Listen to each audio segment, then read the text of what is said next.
Hi everyone. Tonight we are doing a playtest of a game of mine for the first time. It's called AKA. It is directly inspired by the TV show Alias from quite a long time ago right now. My name is Donut. My pronouns are he, him, and I will be playing the boss, whose name is Frederick Schaefer, also he, him. He is, I guess, a nasty piece of work.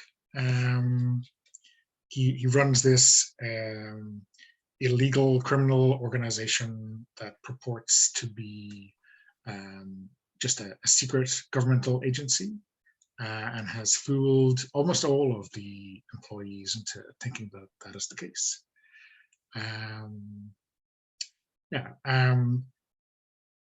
The blood that is freshest on his hands is he has had someone working in the counterintelligence division who's been hunting him down assassinated recently.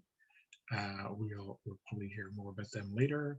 And his spouse, whose name is Eloise, has kind of gotten a pretty healthy relationship with both of our other player characters, like a homemaker, inviting them over for holidays and family dealings and all that kind of stuff, which I'm sure makes Frederick super comfortable. Okay, so I guess we'll go around. Kate, do you want to introduce yourself and your character? Yeah, sure. I'm Kay. I use she, her pronouns, and today I'll be playing our co-conspirator. His name is Carlisle Ward. He, him. He's sort of a bit of an aloof guy. Doesn't necessarily show his hand. He works with our agent Colby, but it's sort of like this weird authority and insertion in both her professional and personal life. He's got his own agenda that he keeps to himself, but it's always something that seems to be just a little above everyone else. His personal relationship with the agent is that Colby and Carlisle will actually foster siblings together. They had a close but at times separated childhood relationship. He sort of considers Colby his really only family other than he has a child with his ex, but that's sort of a complicated emotional situation for him given his own background in the foster care system. The troubled history he has with his ex that he's trying to ignore is the ex is actually the agent's handler and is the other parent of Carlisle's child. Their name is Genevieve Vandermeer, and they have a child together. Spencer is a toddler. They sort of had a short fling, and oopsies, that happened. And the ex also doesn't know that Carlisle works for an agency, and just thinks they're into some kind of businessy stuff.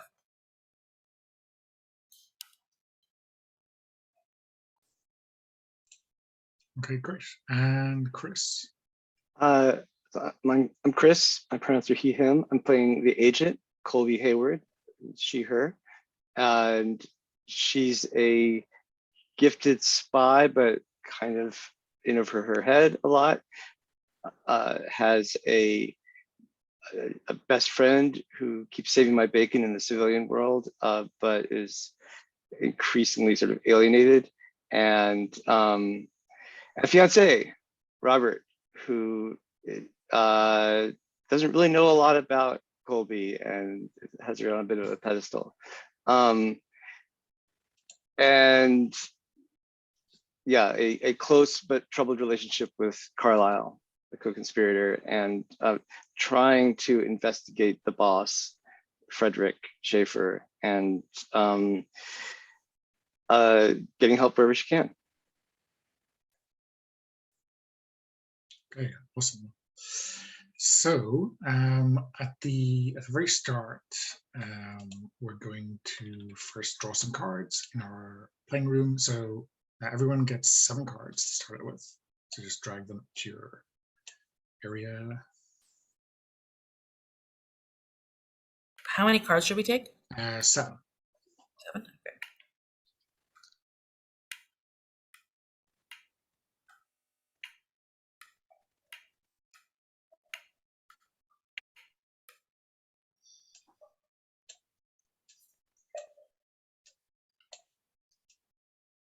Very interesting, because these are the cards that are going to keep us going throughout the whole game. Yeah. So, Yeah. so the structure of the game is, I guess, in scenes. The first scene we have is a cold open. So we're going to start the agent in the middle of something. We have like no idea what's going on. And at the end of that, we kind of switch track a little bit.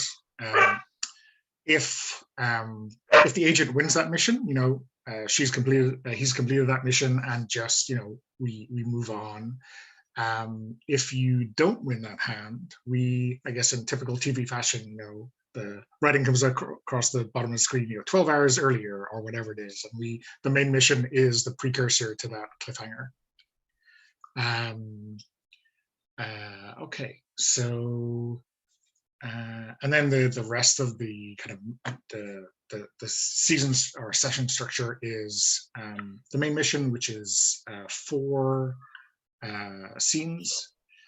There's an on the couch interlude, which is kind of a personal scene for us all to have, either individually or together.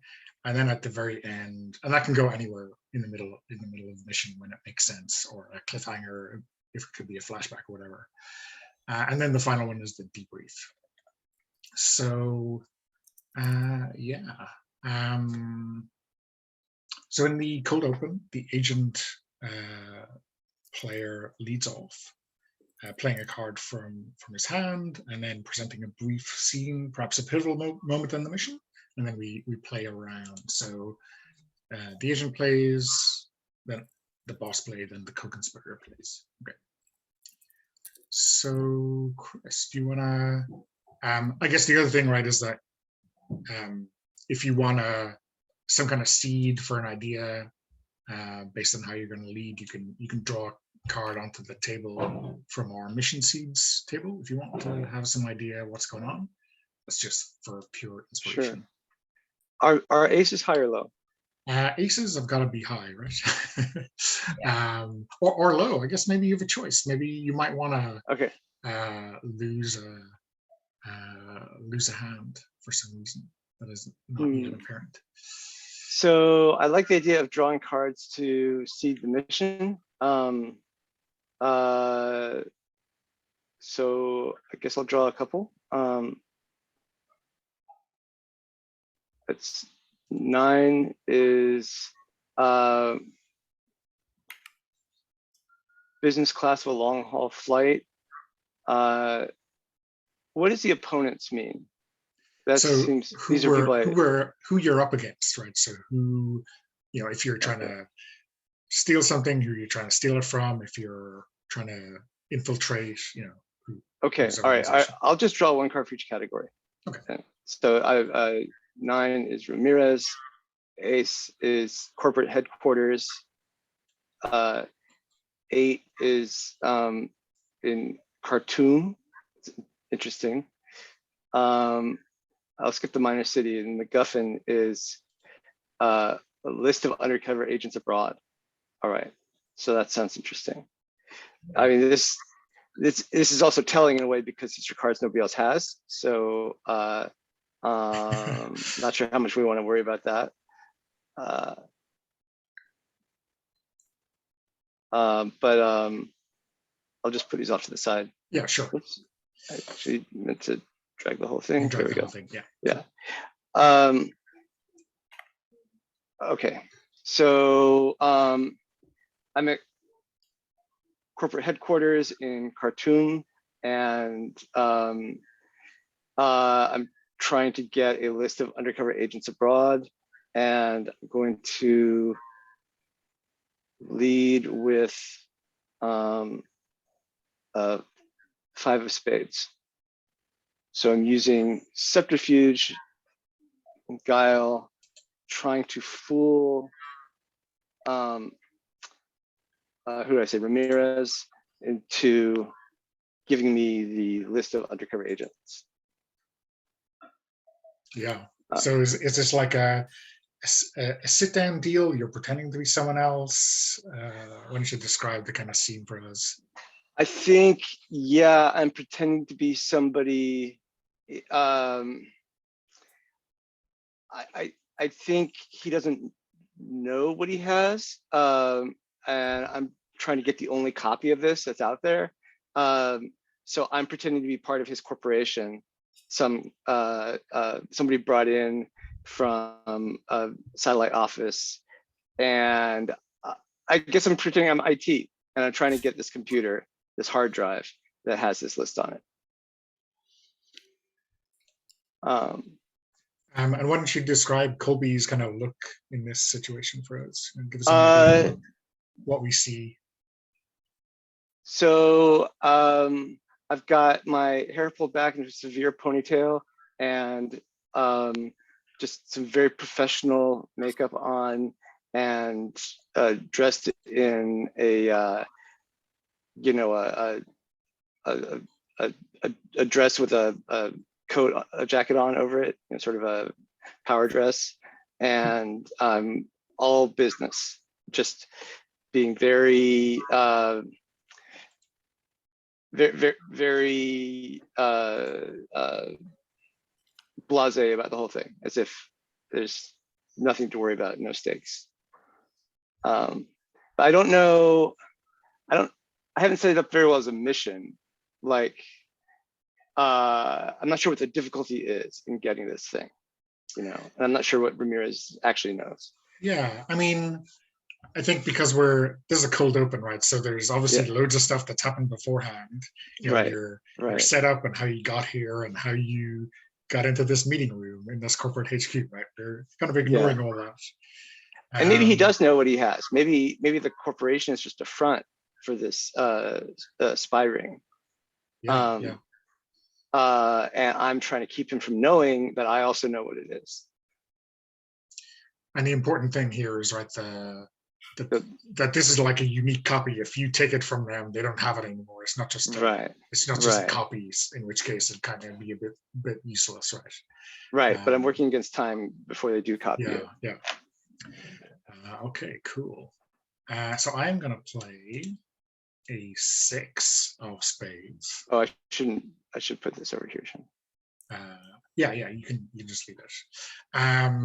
So this means I'm getting an edge over you a little bit, though. Obviously, the co-conspirator could swoop in, and I think maybe obviously I'm not on the mission. I'm back at base, but I think this is a flashback maybe to after Colby leaves the briefing. We see Frederick in like this immaculate suit.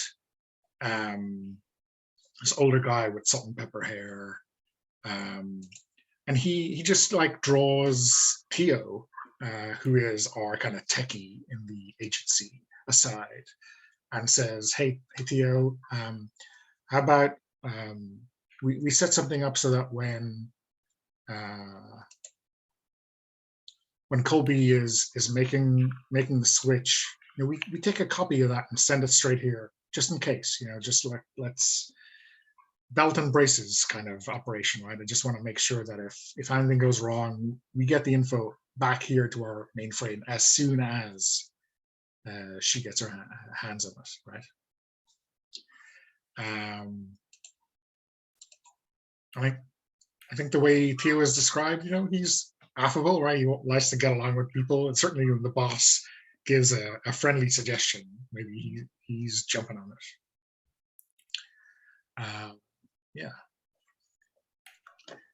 So when Colby gets her hands on the drive, maybe we see something in her gear, in her bag or something like flicker, and that's like making the Bluetooth connection with the hard drive, and then like spinning all of the data, or starting to spin all the data at least back to the agency. Okay. So I think that's going on. And then we see another flashback to when to Colby as she's deplaning. Carlisle's also on the plane. And Carlisle is like, "Oh, your backpack's unzipped." And he takes the zipper and zips it but like then leaves like this small, barely there keychain on the zipper. That as soon as your blinking hardware starts to blink, it also starts to blink and completely interferes with your Bluetooth and makes it non-functional. So it appears if it starts going and then it stops. But the little apparatus, once it's halted, your abilities just like falls apart. Like it was like a one-shot timer. And Carlisle is also sort of perhaps like trolling around the area, getting ready as soon as he gets the signal from Colby to set off alarms in like a different spot so that she can just get out of there, like set like a small fire somewhere so like the fire alarm in the building goes off. Awesome. Yeah. Nice. That's great. So I guess we've hit a special ability of the co-conspirator, right? Yes. When they play with spades, add your card to the agents. If your play helps her win, you draw 2 new cards and discard 1. Right. So is that a neat superpower, right? To help the agent get over the line, and then also it's a bit validating for the co-conspirator, right? He knows more of what's going on, and so on. What does Carlisle look like when when he saves the day, or when he's thinking, well, I've outsmarted Frederick's scheme, right? I think he's just smiling to himself. He's got his leather jacket on, and it's just like this, like you get this like flash of a wink at the camera as like you see like Frederick like, oh yes, my plan is working, and then all of a sudden you see the beep, you see a flash of a smile of this as he closes one eye, and then this is like the first time I think you see it, and you see the wink at the closed eye, and then it opens, and you realize he's got these 2 colored bi eyes and this like lazy sort of smirk as he's like sitting on a motorcycle, holding a device in his hand, like waiting to set off this like small thing that'll catch a fire on the other side of the building, so that Kobe can then get on the back of the motorcycle with him and they can drive off. Nice.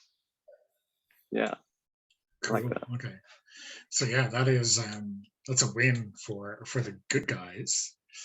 And so does this mean that the ace gets added to my hand and I'm considered the winner of the trick? Yeah, exactly. Yeah. Okay. So so when the co-conspirator plays with spades, they add directly to the agent's card. Okay.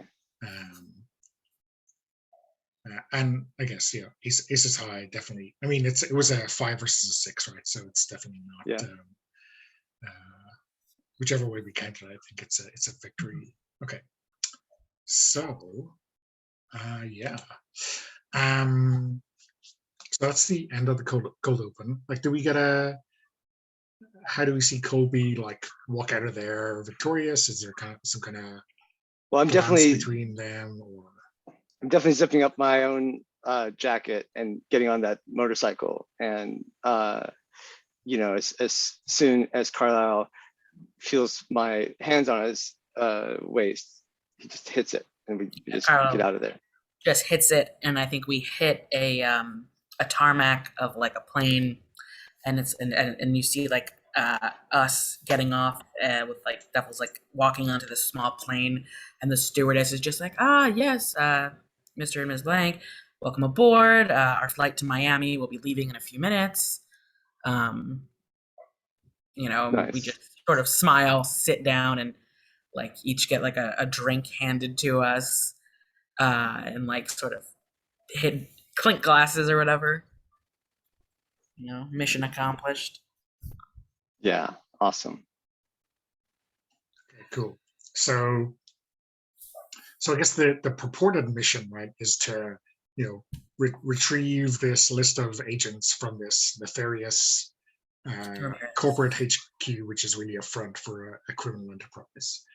So, but you understand that maybe Frederick was looking for this information for the agency for his own nefarious purposes. So, like in the briefing, right, it's like, oh, we didn't get the list, which is unfortunate because we can't like confirm who was on it, but he can't complain, right? Because destroying the list or it got garbled in transmission or something like this is fine, right?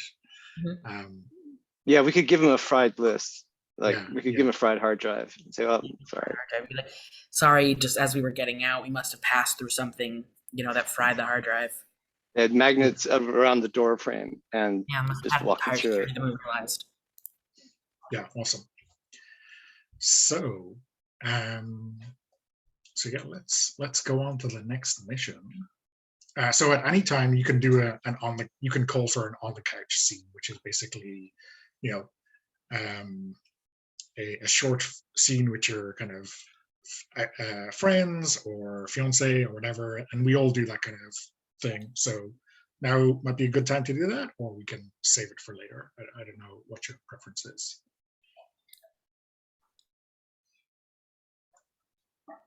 I don't have a clear sense of it. Yeah, I think I'd like to maybe do a mission first before. Yeah, that's probably good. Yeah. Okay. Cool.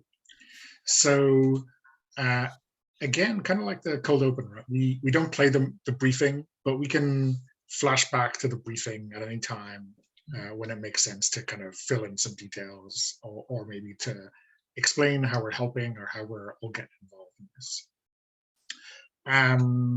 So the mission is 4 scenes, and for each of these, instead of someone leading, we're going to draw a card out of the deck to be the trump card. Okay. And so this is kind of the challenge for the first leg of this mission. So, so it's clubs, which is described as might. So kicking ass or using authority to get compliance. So it seems like an action scene. Yeah, seems like an action series of action scenes. Yeah. So again, I don't know. We can draw some cards to get a little bit of flavor for this. Maybe. What? Yeah. Should the agent draw again, or do we want to have someone else draw? Yeah, I was gonna say I'll draw, so it's not just Chris. So I got a 2 of spades. Okay. So a 2 is the Covenant. Yeah. So there's some mysterious organization, maybe a criminal organization. So yeah, sounds mysterious. And I'm going to start with just the location, which is on a ferry, right? So this altercation is going to be on a ferry in a city, which maybe I'll draw to see what location we're on. We're in a 7, which is either Jakarta, Indonesia, or Lucena in the Philippines. So certainly they both would have a lot of ferries. Yeah, exactly. Yeah. I like the Philippines because it's a little closer to the U.S. Sure. Yeah. Let's go with that. What's our MacGuffin? Our MacGuffin. What are we trying to get our hands on this time? A priceless 16th century astrolabe. Okay. Which is very, very on message for Alias, some kind of strange Renaissance paraphernalia. Okay. So that sounds cool. So yeah, Chris, the agent, won the previous hand, so you get to lead. Okay. And really, you just have to follow clubs. The 3 isn't the target that you have to hit or anything. Right. Although I want to. If I don't beat it, though, that would, like, if I were to play a 2, that would be. No, you're still. I mean, you're winning until one of us plays any Okay. kind of club, right? All right. So it's not like the trump can lead the hand. It just sets the. Yeah. All right. King of clubs. So, there's. It seems clear there's somebody on the ferry who has this astrolabe in a briefcase, and I need to get it from them. So I'm gonna wait until they're out on the viewing deck, outside, and just wait till nobody else is around, I guess, and try to knock it out of their hand. So is this like just a single guy, like a courier, or is this no, there's someone probably with... a team of people like there's a courier and there's like his security, his muscle. So I probably have to work my way through those guys in order to get to them. And I'm actually imagining there's no place where there isn't anybody else around. So we are fighting, but trying to do it in a very low key way. Try to keep from other people realizing what's going on. So maybe it's in like one of those narrow ferry staircases, Oh where yeah, people that's can't good. really see what's going on or whatever. Yeah.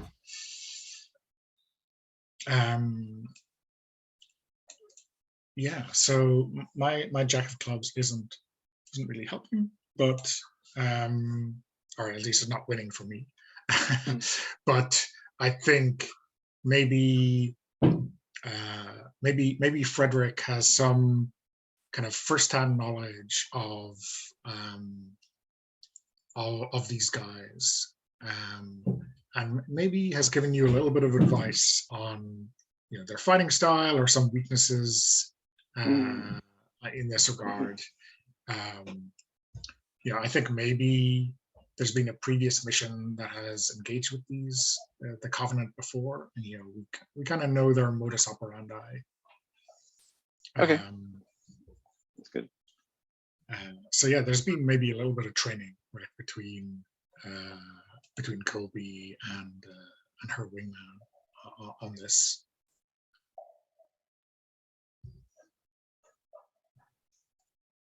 Okay, so you have to play the card suit of hand, right? Yeah. So if you have a club, you have to play. So I just have an 8 of clubs. Okay.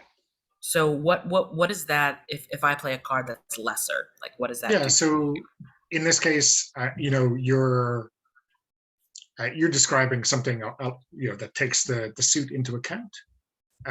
It's just not decisive in winning this challenge. Okay, yeah. So I think there's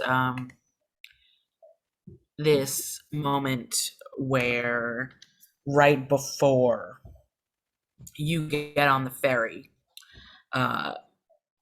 my phone starts to ring and I realize I can't ignore it. So I can't actually go on the ferry with you, but I hand you this baton.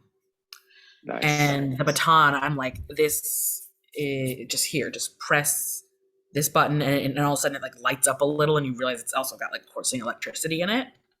That's great, because I'm picturing these guys doing Arnis, the short sticks. Yeah, exactly. Yep. And so I hand this sort of, I'm forgetting the name of it, what the baton, the actual name of it is, but I'm just trying to check. But anyway, he hands that over to you and is like, just use this. You know what you're doing. I've got to handle this. And he like holds the phone and like walks away, like trusting in you to use your might and to use those kind of like force with this weapon to do it. Awesome. It makes me curious about what's happening on the phone with you, but yeah. More of that and on, I'm sure. So what does it look? I mean, how awesome does Colby look when she's kicking? Sticks. That's what it's called. Eskrima sticks. What's it called? Eskrima stick. Yeah. Awesome.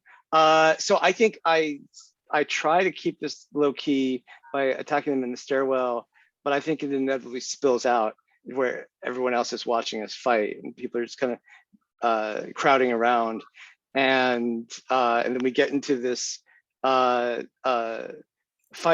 They bring out their own batons, but theirs doesn't have the electrical charge, so that helps me work my way through the bodyguards and then just cuff the guy who's holding the briefcase in the jaw and take it.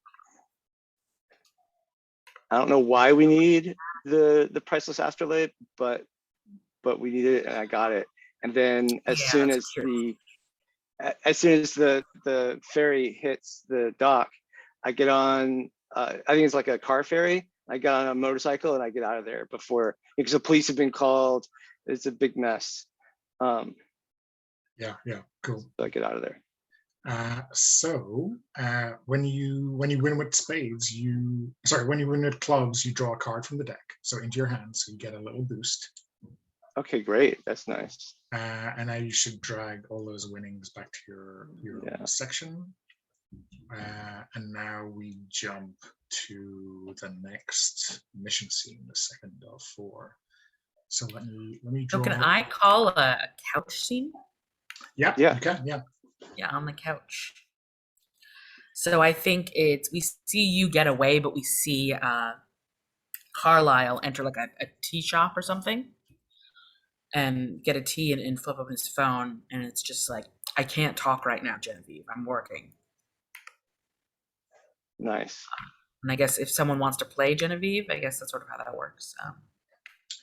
Yeah, so we do you have a preference, Chris, or will I? No, you go for it. Okay, cool. So let me do a quick reread. Yeah, so I guess I'll read it out loud if you want. Yeah. Yeah. So Genevieve Vandermeer is the handler of Colby. She works for, I don't know, the CIA or something. And she has no idea that Carlisle leads a double life within this conspiracy.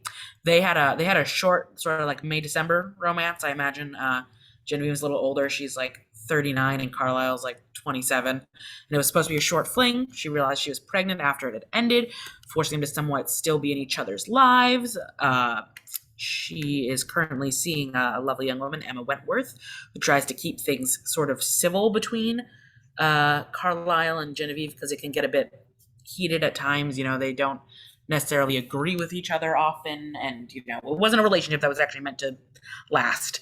And she's I imagine she's like actually a very good, competent handler, like a woman well in her career, knows what she's doing, is very well educated, comes from, you know, a good family. And their child's name is Spencer, and I imagine Carlisle wanted Spencer to take the Vandermeer last name.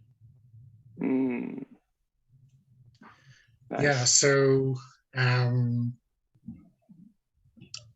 think, you know, you're in a noisy dock, you know, in the Philippines, and maybe, you know, you gotta, like you said, you duck into a cafe to maybe get a little bit of privacy or quiet. Carlisle, we were wondering if you're going to be around for Spencer's birthday party tomorrow. And like, you see Carlisle looks at his phone and there's like an unopened alert that's like, Spencer's birthday tomorrow. Like, party X. He's like, he pinches the bridge of his nose and he's like, I'll see what I can do. I'm out of town for work. I think I might be. Well, what time was the party again that you and Emma are hosting? 2. Is your family gonna be there? Well, yeah, of course. I mean, we can have a civil conversation when you're there.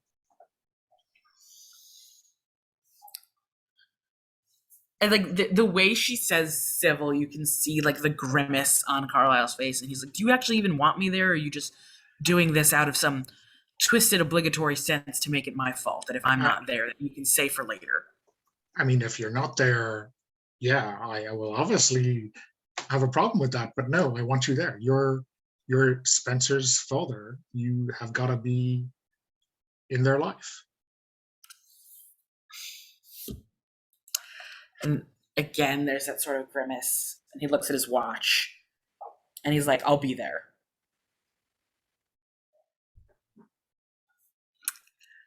Keep me away from your brother. Just put him at a different table or something. Sure. I make no promises. If he approaches me again and calls me a fucking deadbeat, then I won't knock his lights out.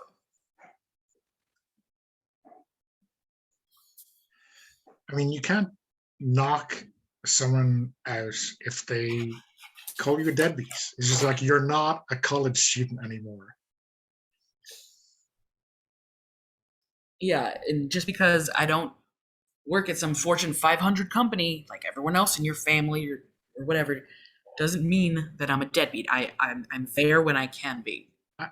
I didn't say you were a deadbeat. I just said if someone calls you a deadbeat, you do not have good reason to knock their lights out. Well, then I guess we disagree. Okay. I'll be there. And like he just hangs up. Yeah. Yeah. And then I think we see like Carlisle exiting the cafe after having, dropped some money on the table. And he like starts heading towards sort of docks, and he sees like this like market, maybe one of those like markets and things that are sort of everywhere, and we watch as he like walks through different things, and then he will just like grab this stuffed animal from something, like doesn't actually even pay for it, but just like manages to like grab this large stuffed animal and just walks off with it, and then sends off a text to the agent, like to Colby, and is just like, have you gotten this? We need to leave now. Got it, but there's kind of a scene. So let's rendezvous and get out of here. Yeah, cool. I'm on the other side of the channel from you. Whatever waterway, we can get a helicopter or something and get out of here. Yeah. Awesome. Okay. It's a great scene. Okay. So yeah, we could like the I guess we can have a number of on the couch scenes we want, just when it seems relevant, right, to put one in for our own character. But we should at least be aiming for one each throughout the mission. Okay. So yeah, I drew another club for our next challenge. So I don't know. Do you mind if I draw some cards? Maybe would that be okay? Yeah. So I guess the way we have it, right, we're still probably against the same opponent. The Covenant. Yeah, and I guess it makes the way we have it fictionally is that Colby is driving away. So we can still have it in the same city. We're obviously still have the same MacGuffin. So if you wanted, you could draw something for a new location, right? So to switch it up a little bit, if it's not just. I'll draw a location for us. We're off the ferry now, and now we are on a different ferry. Oh, there are so many ferries, so many ferries. And should I draw something else and put this one back, or? Or do you want to do? Yeah, it seems a little bit strange to drive off a ferry and back onto a ferry. Onto another ferry. 3. Yeah, so this one is a military base. Okay, so maybe this is where you're getting that helicopter, right? Yeah, we're meeting some. I think we get like a flash of like Carlisle calling Frederick, being like, "We need pickup." Frederick being like, "There will be a helicopter at the U.S. Base," which makes me and like Colby look at each other because it makes it seem so official, but we both know that it's not. Like he must have some in there that he's able to utilize the space, even though this is an illicit agency. And yeah, now we're heading towards. We're on our way. We're on like what are those scooters that are like super prevalent? Oh yeah, like a Vespa style scooter. Like a Vespa style scooter, and I'm holding this way too large stuffed animal, like while I'm driving. So is this like one of those like funfair teddies, or is it something a little bit more reasonable sized? I want it to be. I want it to be large. I want it to be unreasonably sized. Yeah. I don't think it's a teddy though. I want it to be. It's something like specifically Philippine related, but I don't know. So what is Philippine related? Unfortunately. Geez, I should know this. I'll do a quick look. What's the national animal of the Philippines? National animal. The So there's a lot of Philippines. crocodiles, tarsiers, uh,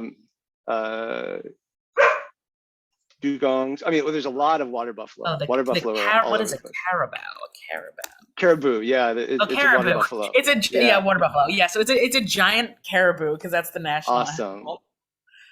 It's this giant stuffed caribou.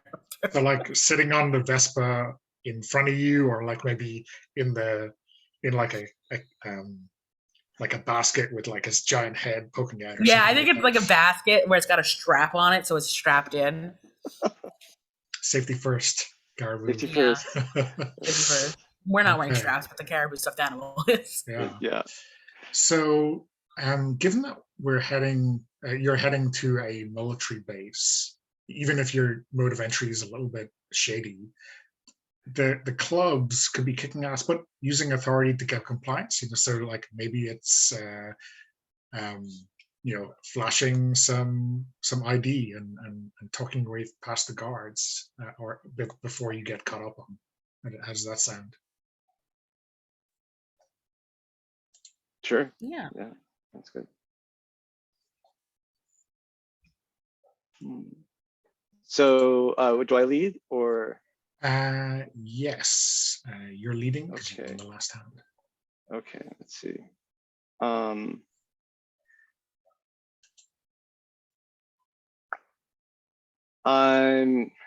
This is part 2 of the mission.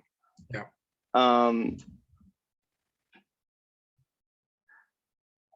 I'm gonna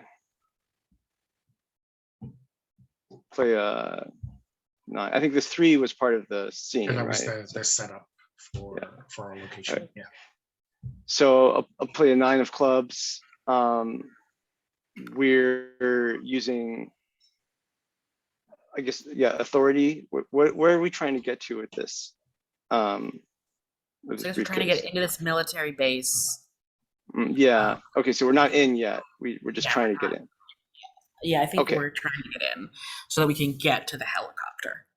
Okay. Well, we know that our ID as part of the organization is not going to work because nobody actually knows it. But we could use Frederick's name because clearly he has an in there. Yeah. And I'll just be like, at the guard kiosk, like, we're with Frederick, and he's gonna need to see this water buffalo. Yeah, Carlisle just smirks and just like, yes, this is very important for Mr. Frederick. You don't want to be in opposition of this. You know how he can be.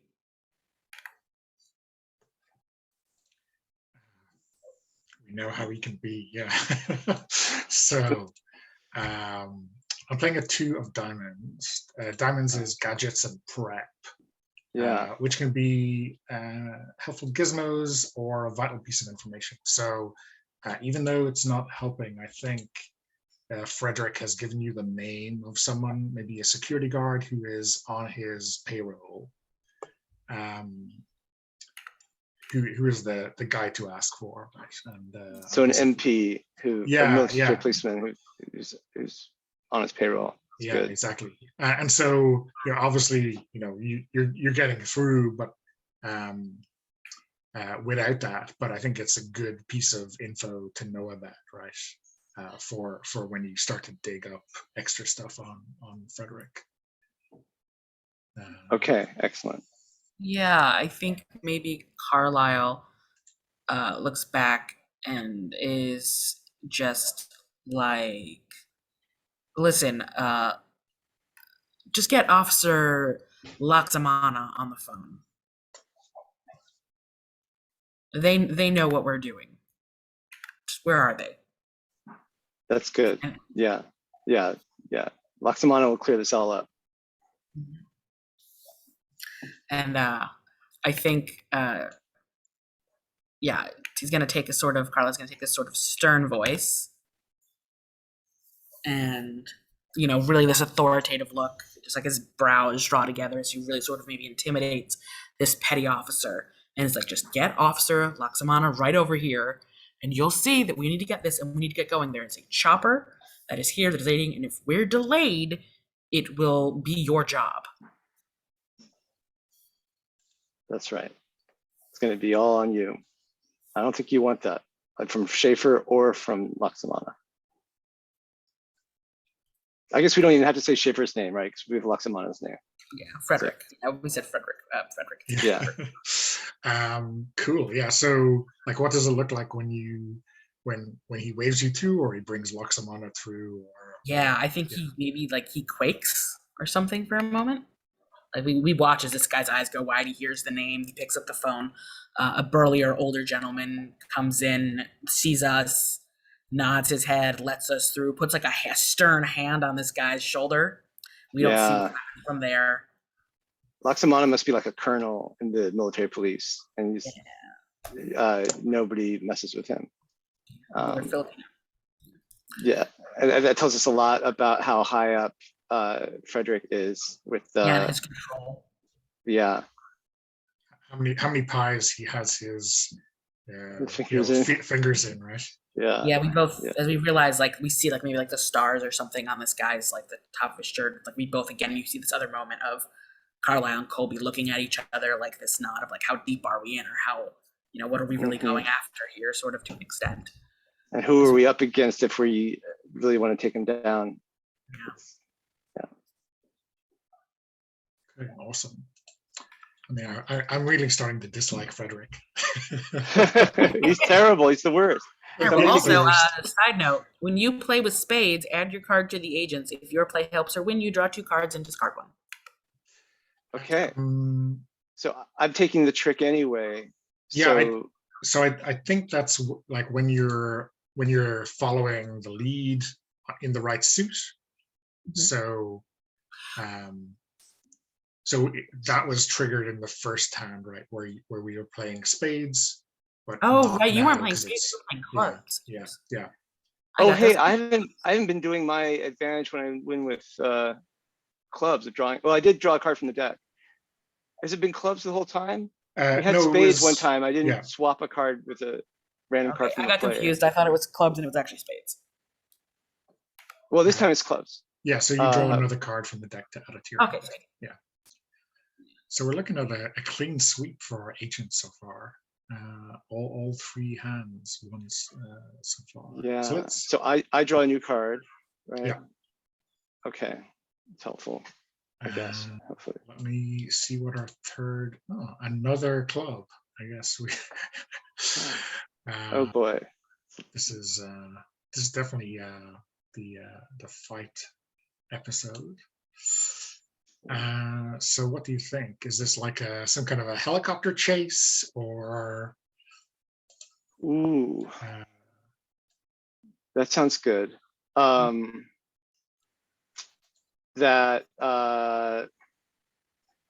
helicopter chase. So we get up in the air, but somebody figures out that we're not actually authorized to take the helicopter, and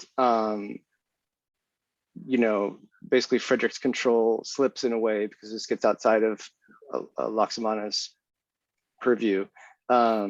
So they send up another helicopter, a bigger one, to try to force us down. Do we maybe think that in between planning a birthday party, we see Genevieve, who knows that Colby is on this, but can't let the helicopter escape, right? Yeah, you see this chase.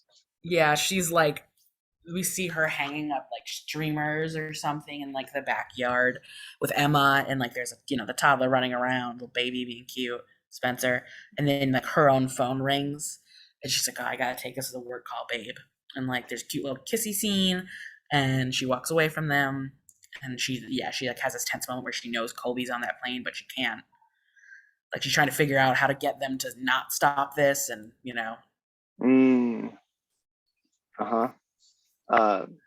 Try to call off the helicopter chase and let us get out of there. Yeah, it's good.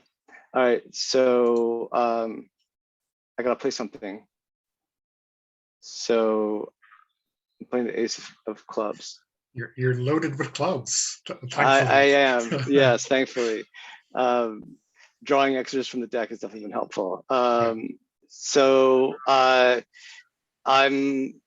guess I'm piloting the helicopter and I'm flooring it, trying to get out of Philippine airspace, which I guess means, Jesus, where are you even headed to? Maybe it's just getting into international waters, or Yeah, because you got to go over the water to cross a border. Yeah. So if we're leaving from Mindanao, maybe we're just trying to get out to. I don't even know how far this helicopter can take us. If we can get to Brunei, that'd be awesome.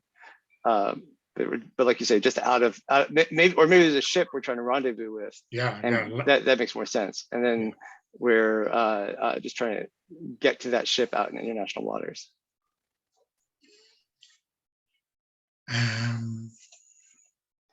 So what card to follow with? Again, wrong suit for me. You already knew I had run out of clubs. And I think we see, like, maybe we see Frederick in the control center with the techie, and like he looks worried, right? Because if someone on the other side is looking for a free fire solution on this helicopter that's carrying Colby and Carlisle, it's just his mission down the drain. It's his two best agents down the drain, and I think like everyone in the bullpen or whatever mission control is back at the agency kind of sees Frederick be actually worried and sweat. So you're actually trying to help us succeed this time, is that right? Well, I mean, I'm not doing anything useful, right? But I'm just agonizing over. You're not trying to get us killed, though. He's having a really emotional moral moment. Yeah. I mean, it's probably the only one, but only time you see this. But and I think, obviously, he he thinks both Colby and Carlisle are two of his best agents, and they're working for him, right? So he feels a little bit responsible if they die. Also, what's he gonna fucking tell Eloise next dinner party if both of them aren't there? Yeah, exactly. Yeah, right. Yeah, that is true. I think I want to have that conversation in our next On the Couch scene. Nice. Or like that kind of what would happen if kind of conversation. Yeah. Okay, cool. Right. So not very helpful, but a little bit helpful. Gadgets maybe. Yeah, gadgets. So yeah, I think as this is going, Carlisle reaches into his bag and pulls out some kind of like larger format thumb drive that plugs into a helicopter. Or actually, no, I know what he does. This is gonna sound so much cooler. Let me know if this is too cool for a 3. You watch as he like buckles the water buffalo in so it won't get out. Then he opens the door to the helicopter. You're like, what are you doing? And he's like, don't worry about. He's like, just trust me. And he like steps out onto like the metal, like the little thing, and you watch as he like grabs a hand on it and does like some kind of gymnastics, sort of like swings down, and he's holding these cylinders, and he places these 2 cylinders like one on each side next to where the things is. And this probably makes no sense because it's a helicopter, so it's got a thing up top, but whatever. And he like does like this like sort of flip back in and like press the button, and like just like fire comes out of both, so it like speeds us up and adds more like heat and fire to like. Yeah, I like that. Little turbo. Little turbo speed. But he does these like complicated sort of like gymnastic moves or something as he like flips himself from like the bottom and up and back into it, and then like checks to make sure the water buffalo didn't fly out as he had like opened the chamber. Yeah, that's great. Cool. I like it. It gets us away. Yeah. So how do we see the chopper get to safety? Well, there's that burst of speed, and I think we go through a cloud bank. There's a gathering typhoon, and we lose the pursuers who have to turn back as the typhoon gathers, and we duck down out of it, and there's this ship, like a research vessel or something, out in international waters. We've got a big helicopter landing pad, and we just bring it down. Okay, cool. So yeah, I think that's a good place to take our next break. Okay. Okay, so we have everyone safe on a helicopter pad or some kind of ship in the middle of the Pacific, or not the middle of the Pacific, the edge of the Pacific. Certainly in the Pacific, yeah. Yeah, but we've got one more mission scene to play, so let's see what the card is. Ooh, King of Hearts. So hearts are moral compass, the agent keeping her head straight and not stepping over the line. So this is, you know, some kind of problem that she can't smack, you know, or talk her way, or fast talk her way through at least. So what do you think this is? Is this? I think things get personal now.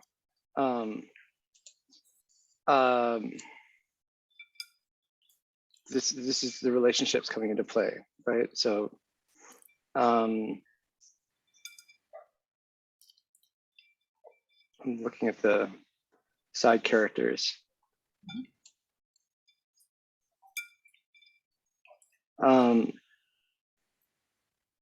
Well, we know Genevieve isn't on the ship. She wouldn't be anyway. But Do we think maybe Dana, the wingman, is kind of waiting for you on this ship in the pre-organized fashion? yeah, that sounds good. But we have to. I think up till now we've had similar purpose as the boss, but I think things are gonna split now. We need to get this for ourselves, not for the boss. So I'm gonna so is this you're lying to, you know, a friend of yours who you work with closely, and you just don't want to tip your hand, and you're doing your own like secret switch of an astrolabe or something like that? Yeah, I've got to lie about it. And yeah, if we happen to have a fake astrolabe in another briefcase, that would be fantastic. I don't know if we can just say that we do. Oh, but, yeah, of course. Royal definitely has it. Okay, excellent. All right, great. So I got a 7 of hearts, and I'm just lying stone faced to Dana, saying, "Yeah, here it is. The boss will be pleased, I think. This other briefcase, that's nothing. Don't worry about it. We stow that in a briefcase, in a backpack or something." And be like, "We got to get to our. I got to call Robert, you know, my fiance. So I got to go to my cabin. But here you go. It's all set." So yeah, so what do we think Dana is like as an agent, Dana Feldspar? I think she's really competent. Okay. I think she's observant enough to know that things aren't adding up. But she still thinks that there's a place for her in the organization. But some things aren't adding up, and I think it's starting to prick up her antennae. Yeah. So I don't know if you want to play a conversation with her, or just kind of. I'm not sure where this is going yet, but yeah. And I think I'm trying to keep her from getting involved, you know. but it's like talking to an unwitting stormtrooper on the Death Star. Like, so I'll just be like, yeah, hey, Dana, got the Astrolabe, really glad we could get away. Carlisle was amazing. He put these things on the helicopter, give it a boost. But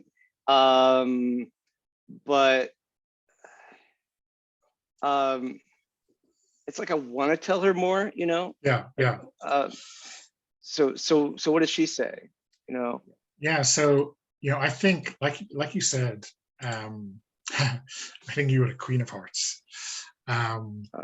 She's really interested, and she kind of admires Colby, and like she's eagerly looking for details. Like, oh, so you planted a briefcase and then did the switch. Then why do you have the other one? Like, does the mark not have the other briefcase? And she, I think, just wants to see the fake briefcase. See what's inside it. Yeah, things accelerated past what we thought they were going to, so we ended up keeping both briefcases. We made a little bit of a scene, but all's well that ends well, right? And I'll open it up, I guess, and show her the real Astrolabe and be like, it's a pretty good fake, don't you think? Yeah, yeah. So Carla did a great job.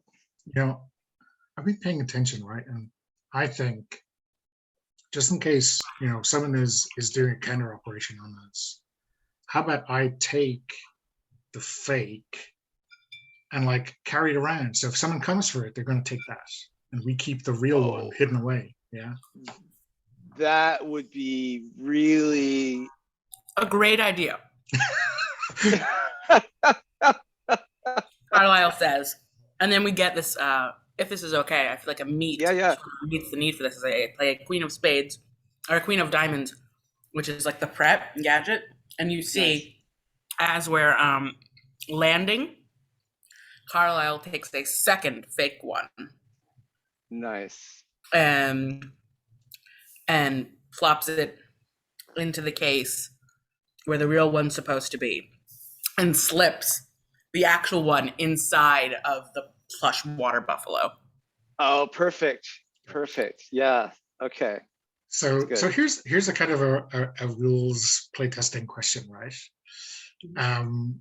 Like, that's really nifty, right? And like the special ability like really works with that.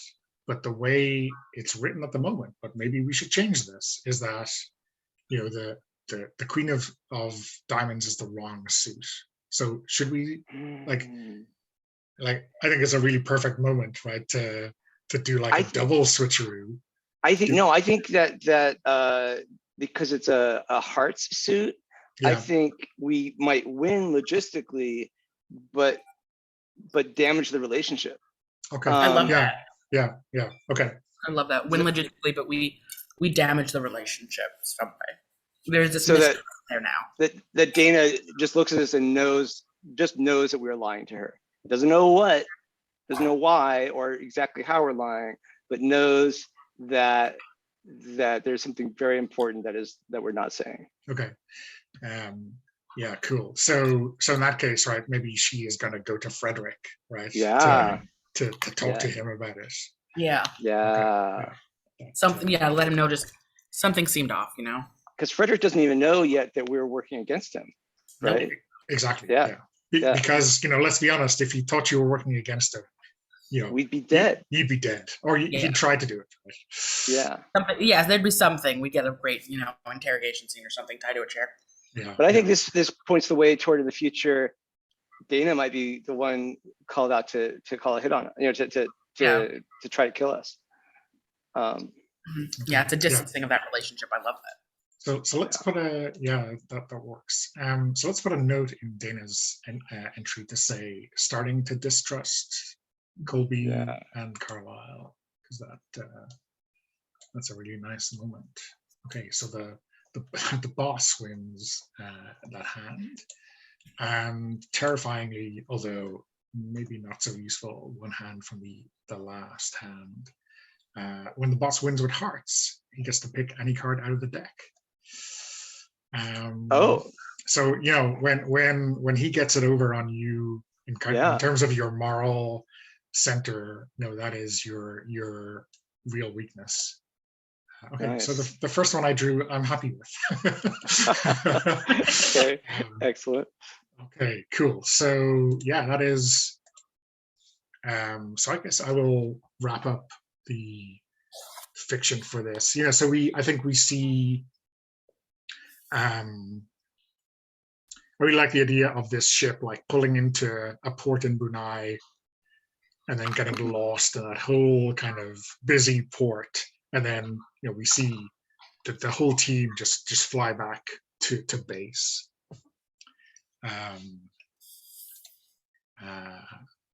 Nice. Yeah, I think we get like a little bit of maybe just like a commercial flight home, maybe splitting up or taking a few legs so you're not all traveling together. But the last time you see Dana in that terminal, you can see her give you a look, right? Yeah, and I feel like maybe we see like the scene like where we're getting on the terminal but we're on separate planes, and maybe like Carlisle and Colby, like just for like dramatic sense, are sitting in coach, but Frederick and Dana are together in first class. Yeah. Okay, yeah. And it's sort of like again points to like you have that lessening of the relationship, that distance, the idea of them having the upper hand in the moments while us being lower. Like, yeah. Okay, yeah, cool. I think that's a good segue for an on the couch scene. What do you think? I have an idea for Frederick's. Yeah, let's hear Frederick's. Sure. And I think it's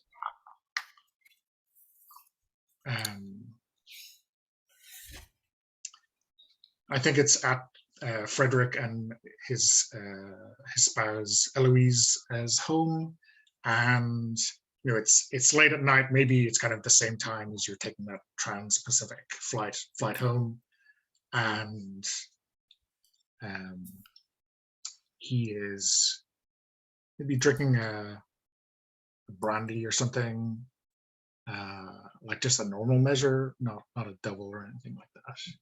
And he kind of wrenches his tie off and kind of puts it over the back of the couch and just kind of puts his feet up. This kind of casual, like informal manner that you would never see at the agency. And I kind of, maybe Eloise is doing something in another room and he's kind of talking to himself a little bit, but she'll overhear and come in maybe. And I think he says like, I was so close to losing them, and obviously talking about that maybe helicopter incident that we had earlier where, someone could have shot them down and they would have both been dead. And I think maybe this is like before he gets that opportunity to talk to Dana properly. So he doesn't have kind of an inkling of a suspicion yet. Mm-hmm. So I guess my question is, how much does Eloise actually know? Yeah, that's a good question. Like, does I mean, I kind of like the idea that that she thinks she knows that he works in a secret agency. So she has the same lie that Colby and Carlisle have been told, right? That everyone has been told. And as far as we're aware, she still believes it. Mm-hmm. Do you have a preference on who plays Eloise, or Chris, do you want to? I'm happy to do it if you want, or... No, go ahead. I'm going to have an on-couch scene. I think I need to have one of my own before we wrap up. So yeah, I think Eloise sort of comes in and she sort of sighs. She says, I know it's hard. And she's got, a drink of her, or actually, no, she's got a drink of her own. And she notices that yours is a regular one. And she like leans down and pours a little more of her drink actually into yours and sort of takes a seat next to you. Do you want to talk about it more, honey? I understand, you're so close with them and they're so good. I mean, that Carlisle boy, and she smiles, he reminds me of you when we were young. Seems like, a little troubled, but good at heart. He reminds you of me. I mean, Yeah, when we were young, when we were in college, and we were just figuring ourselves out still. I mean, the boy regards it as an ultimate act of disguise if he puts a comb through his hair. I mean, I was never like that. And she gives him like this indulgent smile that's definitely saying yes you were, but not actually saying it. Yeah, yeah. Maybe he just needs a little more advice from someone who's lived through it a little more. Maybe he doesn't seem to have much from the dinners, and he won't talk about it. And neither does Colby, but she seems to be handling it more. And you're doing a great job with them, and you didn't lose them. Well, it just feel like no matter how much I try to control things, I can't. There's dangerous people out there who do not have our best interests at heart. Of course, but you're taking care of them, and you're taking steps to make it better, and you're succeeding. And she, takes his hand and holds it and gives it like a little affirming kind of squeeze. You have to know that every step that you're taking is countering theirs. And, you're working with the best. You are the best. And another indulgent sort of smile. She like reaches out and sort of combs his hair back with her hand. And, and you still have them. They're still yours. Your whole team. Yeah, maybe we should get them over. Something informal, Yeah, why don't we just do a barbecue? Maybe I'll bring the girls home. We can make it a board. I mean, there's a picture I think of, her and Frederick and two, young adult college age daughters, perhaps, and like a real like a dog and everything. Like it actually really looks like a classic Americana family, which sort of maybe puts some duality between like the Frederick we've seen and the bloodthirstiness in this man with a family that he probably loves. Like, yeah. So yeah, I think he takes a little sip of his brandy and maybe like clinks glasses with Eloise's and says, let's put something in the calendar. Yeah, let's put something on the calendar. Yeah. Cool. Yeah. Anything else? I think I'm happy to She, wrap. puts her legs up into his lap and leans in a little closer, and there's a cuddle, and Oh, the bloodthirsty spy master has a cuddle. Yes, I love it. Yeah. I like it. It's not that he is lacking in things in his life. He's not like a bad guy because he doesn't know love. He's just a bad guy, right? Just a bad guy. This is like a beautiful, semi-modern, nice home. He's clearly got a beautiful wife who's intelligent and two beautiful children. Like, a dog. Yeah. I think he's somewhere between Tony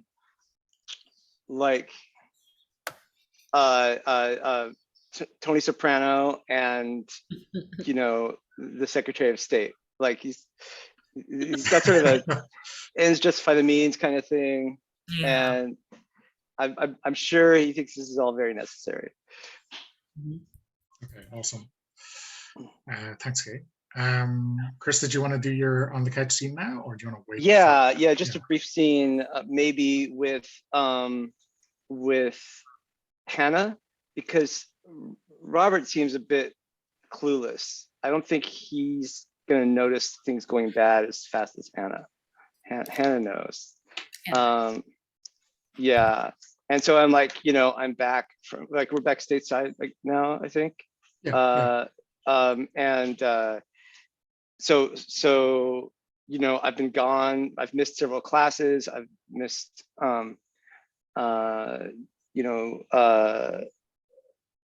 probably some important dinner with Hannah, and Robert was going to be there too, but it's easy enough to put him off. But I think Hannah is like, what the fuck? What is going on? And I have to put her off. So yeah, go ahead. Yeah, just wondering, Kate, I know you had your I mean, you suggested the face claim, so I'm going to give you first dibs on playing Hannah, but I can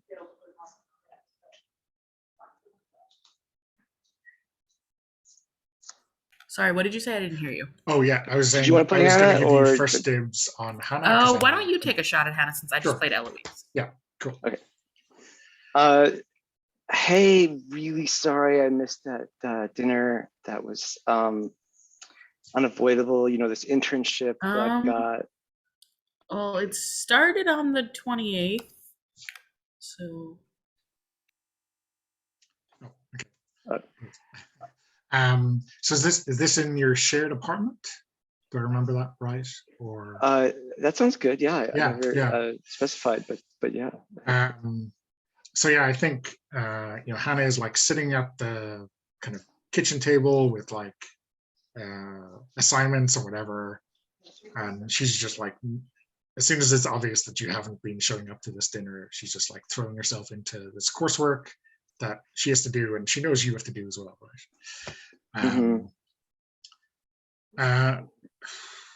I mean, what's going on with you? It's just things have gotten really busy with the internship, you know. And I mean, I know I really appreciate your help with the homework, the classes. I'll have to talk to the professor and try to get a makeup test, but just busy, you know.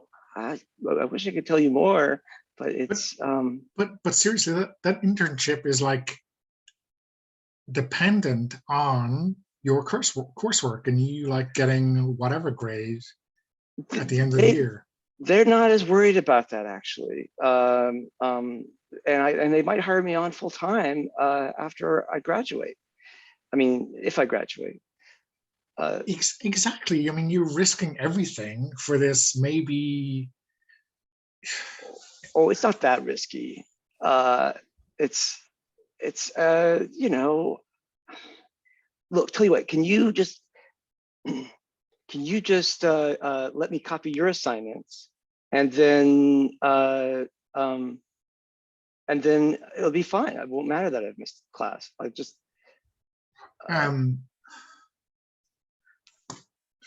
you're a lifesaver. No, that was not a yes. Colby, I've been like breaking my ass on my internship and the coursework, and then you just like breeze through it all. And I don't know what you've been up to. You look kind of like you've been at a pool. Well, I got a little bit of a tan. Yeah, that was just an accident. But I,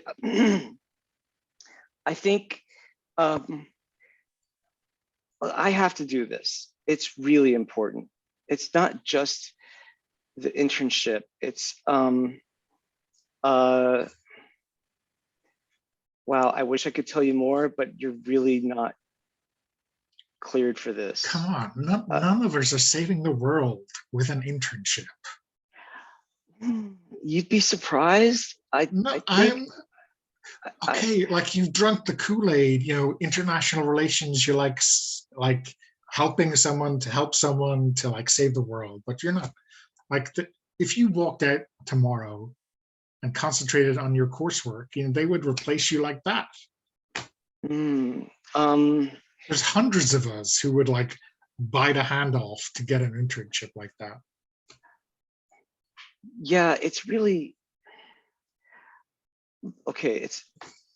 I'm just going to level with you. It's not an internship. It's a job, and they don't care about the coursework, and it's a really important job. So I wish I could tell you more, but it's really kind of a need to know basis. Well, I mean,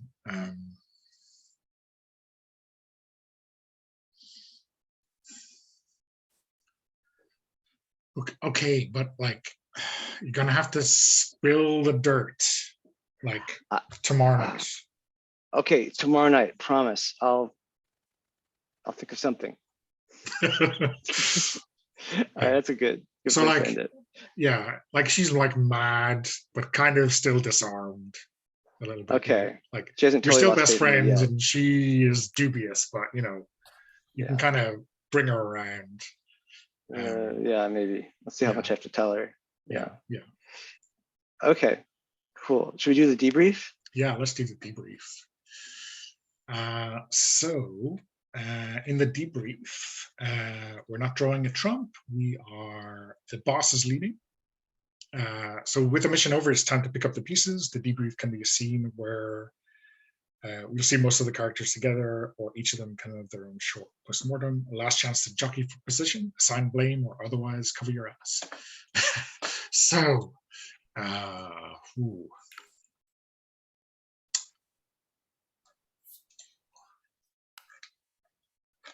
I think I'm gonna. So yeah, let's get an idea of what the kind of office is, or at least the briefing room in the agency is. Is this like a modern kind of office building, or like a otherwise apparently disused warehouse that's been kind of repurposed inside, or what's the look I and feel think of this it's place? nice. I think it's something nice. And That it helps with looks the veneer of legitimacy. Yeah. Yeah, I like that. It's nice. It's well lit, clean. They've got some cleaning crew probably.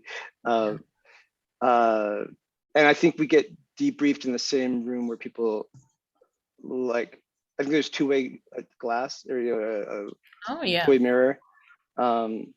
So it's maybe the same place where you would interrogate a high-value suspect.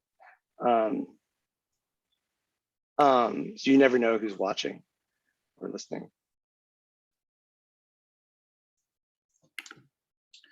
Yeah, so yeah, I think Frederick is back to his kind of sharpest dressing self, and like the whole team who are involved in planning and executing the mission are there, and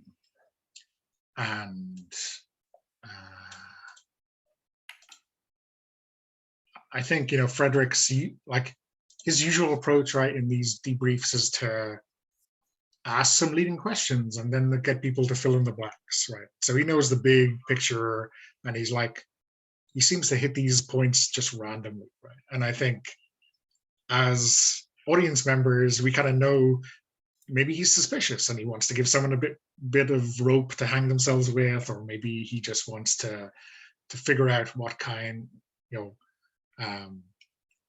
whatever information even if he thinks they're on the level, whatever information someone gives is like kind of tipping their hand a little bit in terms of like what their weaknesses is or what they think they did wrong in the mission. So yeah, I think he just leads with the fact that the mission is, essentially a failure, right? You both got the true astrolabe out of his hands, and you're left with this dud, right? Oh, he knows it's a dud? Well, yeah, they've looked at it and it's like not doing what he expected, right? And, oh, right. Okay. And he kind of like, it's in this new kind of housing, not the briefcase. It's like a proper technical briefcase now with all that soft padding, and like he just like shoves it across the briefing table and says, "So, I mean, either we've been lied to by our sources, or our sources are just incompetent, or the Covenant knew we were coming and did a switch." Yeah, it's actually, who goes next? Who's that? So the play order is clockwise, so it's the co-conspirator next, and then the agent last. Okay. Sorry, I didn't realize I was. Okay, so oh man. Yeah, I don't have it. Yeah, this is what I have. Yeah, it's a 6 of hearts, and I think you see this moment where it's clear Carlisle's feeling something, and he's trying to keep it off his face, and he's we get like a slight flashback to like right before the briefing, where Carlisle gets a call from a private investigator, who's like, and he's holding a picture, and it's like a dated picture, like an older picture of a young woman, and then a brief of like a car accident. that it happened, exactly like 26 years ago, and it's got details. Woman dies in car accident, pregnant woman, baby dies, no other family Oh found, no. baby goes into the system, and kind of a thing. Uh, and they're like, and he just like hears on the other end like the DNA matches, and maybe we see, and he's really looking at Frederick today, like almost like he's trying to piece together like something as he's looking at Frederick, and he's got his hand in his pocket, and he's thumbing through that very worn now picture of this young woman. That Frederick probably had killed. Mm-hmm. Oh. The best I've got is a 10 of spades. So I'm going to say, yeah, they were. I'm just going to try to lie, and probably not well enough. So I'm like, they must have known we were coming. The Covenant must have known that we were after the Astrolabe, and they switched it out. And I'm really sorry, boss. What can I tell you? Sometimes the bad guys win.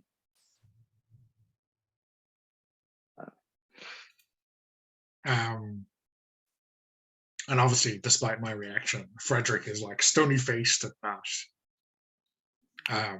And he looks pretty coldly, like straight through Colby, and kind of says, "Well, let's make sure that doesn't happen again." That's what I try to do every day. The freedom of this great nation is at stake. Yes, the freedom of this great nation. Yes. No, every day I try to keep the bad guys from winning, boss. I swear to you. But he must know I'm lying. Yeah, and he wins the trick.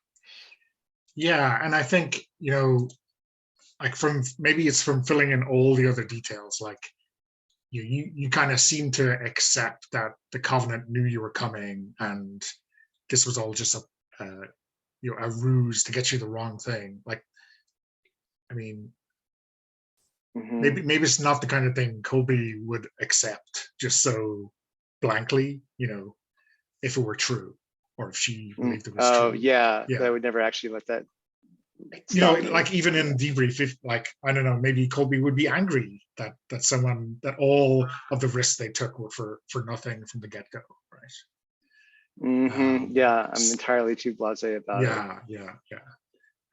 So yeah, I think I guess he's wondering what's going on, and maybe like when he talks to Dana, his suspicions might start to grow.